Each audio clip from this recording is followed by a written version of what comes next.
Naranasan mo na bang may babaeng gusto mo pero bigla ka na lang niyang hindi pinapansin? Nagte-text ka, hinihintay mong mag-reply siya pero ang kapalit, katahimikan. Nakikita mong online siya, active sa social media pero hindi ka sinasagot. Ang sakit, di ba? Magsisimula kang magtanong sa sarili mo, may nagawa ba akong mali? Masyado ba akong naging eager? Paulit-ulit mong iniisip ang bawat usapan nyo. Pero nandito ako para sabihin sa iyo ito, tama na. Ang hindi niya pagpapansin sa iyo ay hindi tungkol sa iyo, tungkol yon sa kanya.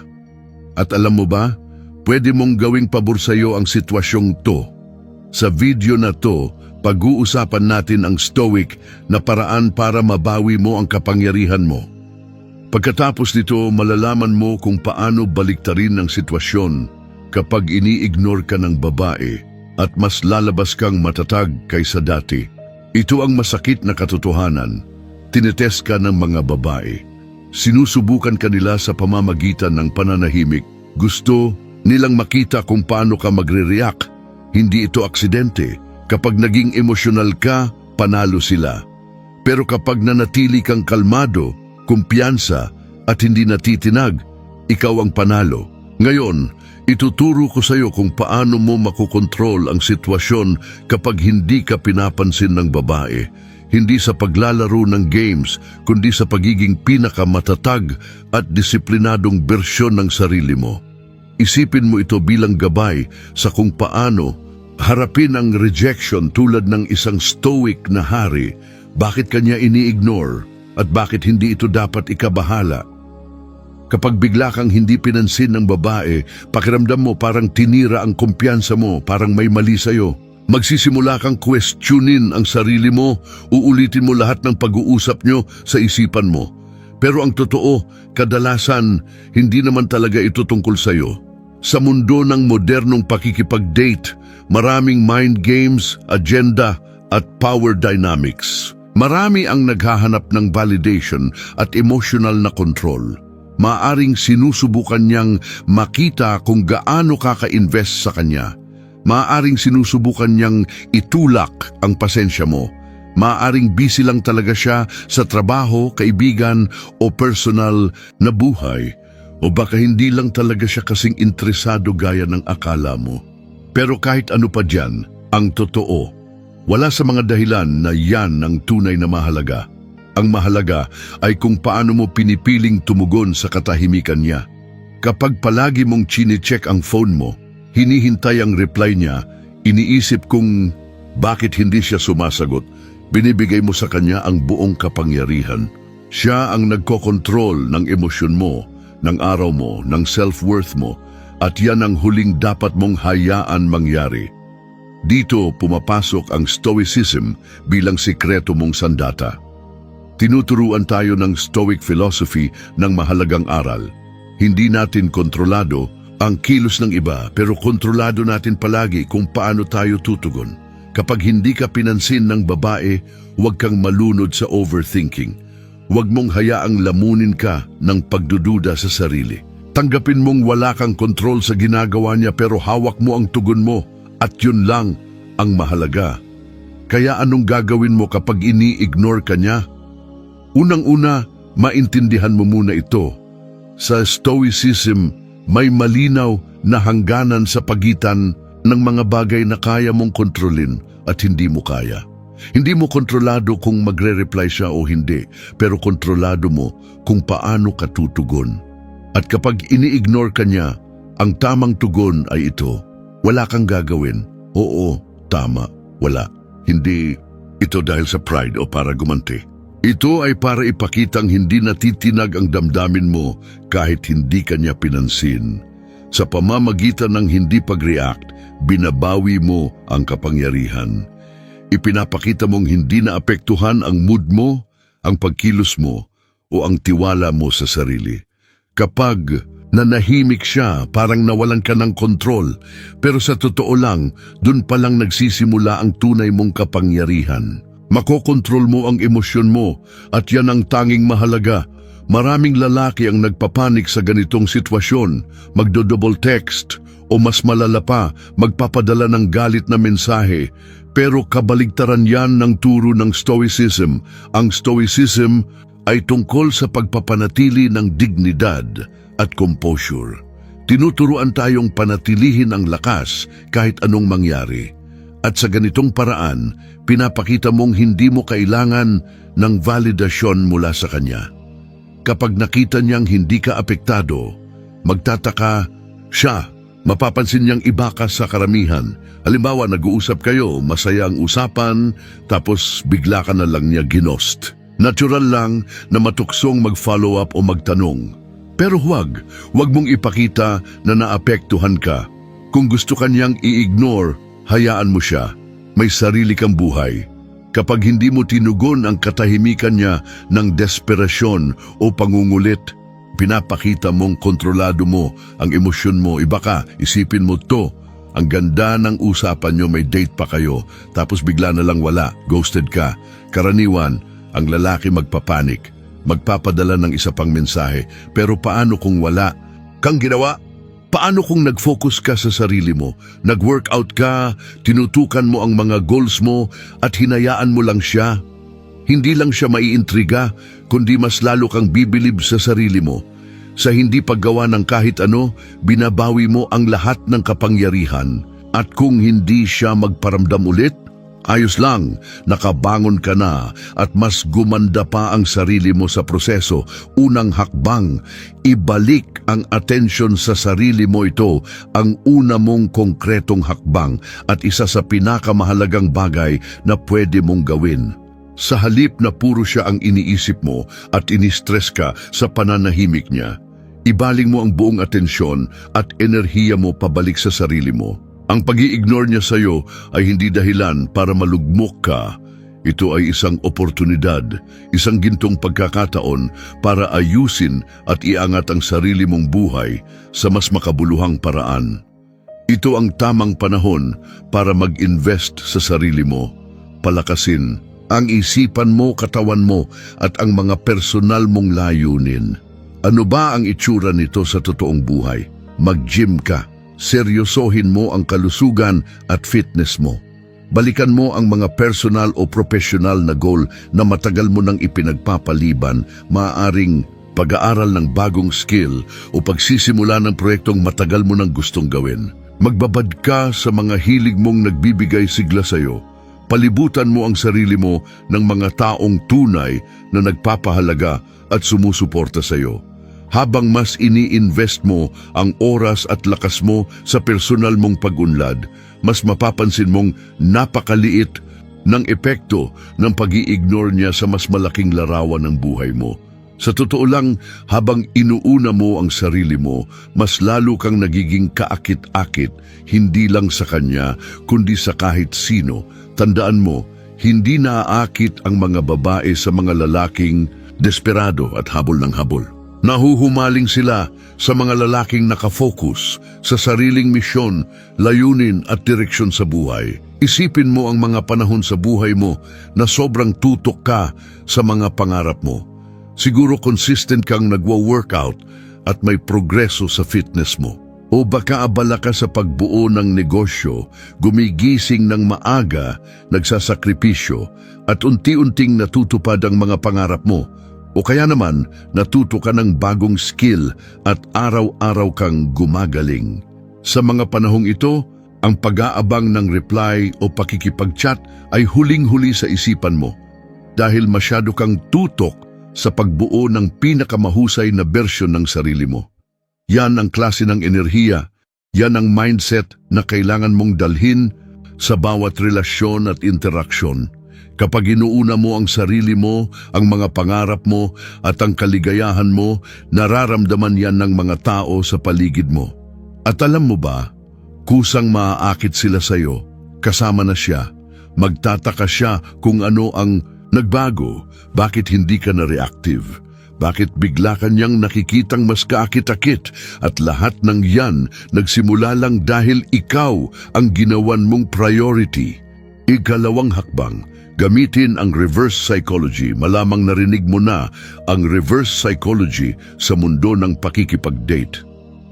At bagamat madalas itong mali ang gamit, sobrang lakas ng epekto nito kapag ginamit ng tama. Kapag ini-ignore ka ng babae, huwag mong habulin. I-ignore mo rin siya. Pero ito ang mahalagang twist. I-ignore mo siya sa paraang hindi halatang bitter ka o galit. Ipakitang hindi ka apektado. Hindi ito tungkol sa mind games, kundi pagpapakita ng lakas ng loob at emosyonal na kontrol. Sa sandaling tumigil ka sa paghahanap ng validation mula sa kanya, sa sandaling makita niyang walang epekto sa iyo ang pananahimik niya, magsisimula siyang magtaka. Ito ang susi. Kapag hindi mo na siya binibigyan ng atensyon na inaasahan niyang makukuha mula sa iyo, nababago mo ang buong dinamika.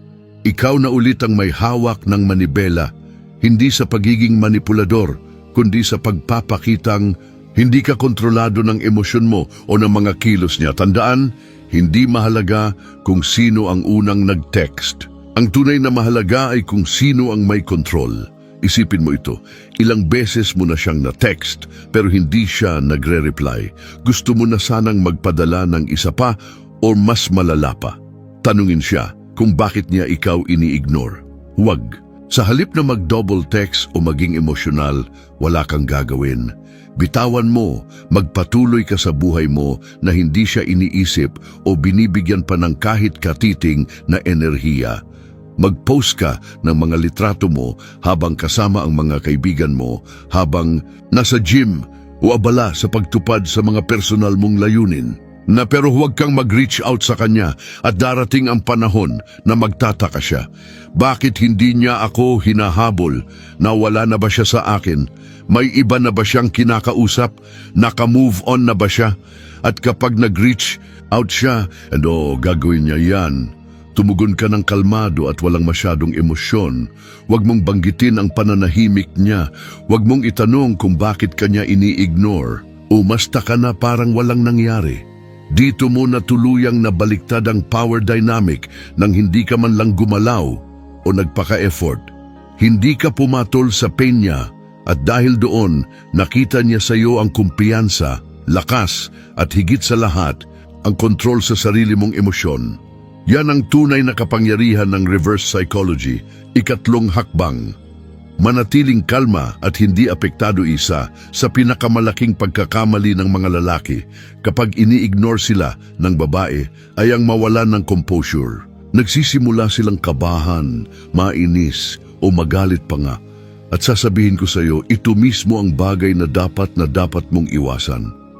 Kapag nawalan ka ng kontrol sa sarili mo, ibinibigay mo sa kanya ang lahat ng kapangyarihan. Nararamdaman ng babae ang emosyonal mong kawalang stabilidad at kapag naramdaman niya ito, hawak ka na niya. Ang tamang tugon ayon sa pananaw ng isang stoic ay malinaw. Manatiling kalmado, kontrolado at hindi matinag. Anuman ang ginagawa niya, dapat ang mindset mo ay parang isang taong matatag, nakasentro at hindi kayang maapektuhan ng kahit anong panlabas na kilos. Hindi ito tungkol sa pagpapanggap na hindi mo siya iniintindi. Ito ay tungkol sa totoo at taos pusong hindi pagpapahintulot na diktahan ng mga aksyon niya ang emosyonal mong estado. Kapag na-master mo ang ganitong level ng emosyonal na kontrol, mapapansin mong hindi ka lang mas magiging magaan ang pakiramdam, mas magiging kaakit-akit. Kapa!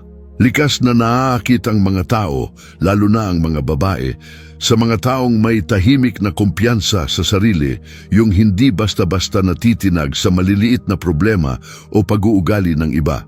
Sa katagalan, ang pagiging kalmado ay nagpapahiwatig ng kapangyarihan at ang kapangyarihang iyon ay hindi mapigilan. Kaya sa susunod na i-ignore ka niya, pigilan mong mag-react ng emosyonal o padalos-dalos. Sa halip, huminga ng malalim, umatras sandali at ipaalala sa sarili mo ito, ang mga aksyon niya ay hindi basehan ng halaga mo bilang tao. Ikaw ang may kontrol sa nararamdaman mo, hindi siya. Sa halip na ma-stress o paulit-ulit na isipin ang bawat pag-uusap ninyo, piliin mong gawin ang isang bagay na nagpapakalma at nagpapalakas sa'yo. Pwede kang tumakbo ng malayo para ma-release ang stress.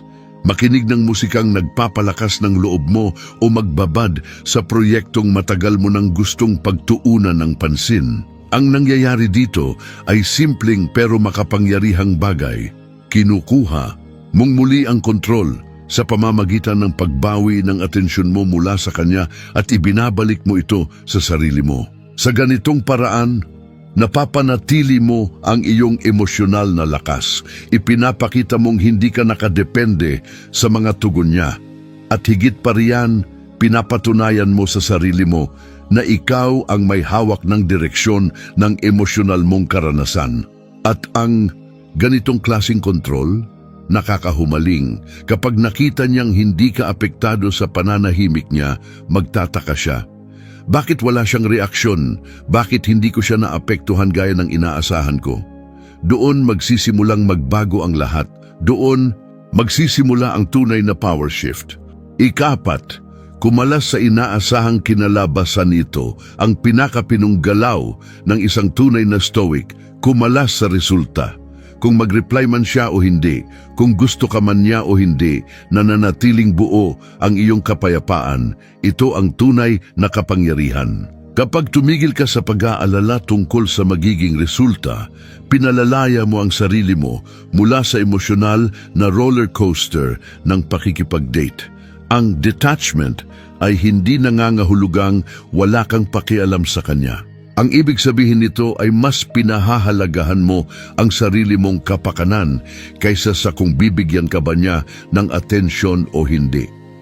Napakahalaga ng mindset shift na ito kung gusto mong bawiin ang kontrol sa anumang relasyon. Kapag natutunan mong kumalas, hindi mo na inilalagay ang kaligayahan at halaga mo sa kamay ng ibang tao. Binabawi mo ang pagmamay-ari ng iyong emosyon at ng iyong buhay. Ang totoo, kapag tunay kang nakahiwalay sa inaasahang resulta, hindi mo na iniisip kung ano ang nasa isip niya, kung anong ginagawa niya, o kung bakit hindi siya nagre-reply. Nagiging kalmado ka, buo at kontrolado ang sarili. Ang mga babae at kahit sinong tao ay naaakit sa mga hindi desperado para sa atensyon o pag-apruba. Ang pagkakalas mula sa resulta ay nagpapakita ng respeto sa sarili na kaya mong iwanan ang anumang sitwasyong hindi nakabubuti para sa iyo. Tumitigil ka sa pagiging needy o balisa at sa prosesong ito nagiging mas karespe-respeto ka, mas pinapansin ka pa nga. Isipin mo ang isang sitwasyon kung saan sobrang hawak mo ang inaasahang kinalabasan, isang job interview, isang date o isang simpleng text. Habang mas iniisip mo ang magiging resulta, mas nagiging balisa ka. Umiikot ang utak mo, paulit-ulit na iniisip ang worst-case scenario. Ngayon, isipin mong pakawalan ang lahat ng ingay na yon. Ilarawan mong maigi ang sarili, mong okay lang kahit ano pa ang mangyari, na anuman ang resulta, alam mong kakayanin mo. Ito ang essence ng stoic detachment. Ang mindset na anuman ang mangyari, yun ang nararapat, at ang kapayapaan mo ay hindi nakaangkla sa opinyon o aksyon ng iba.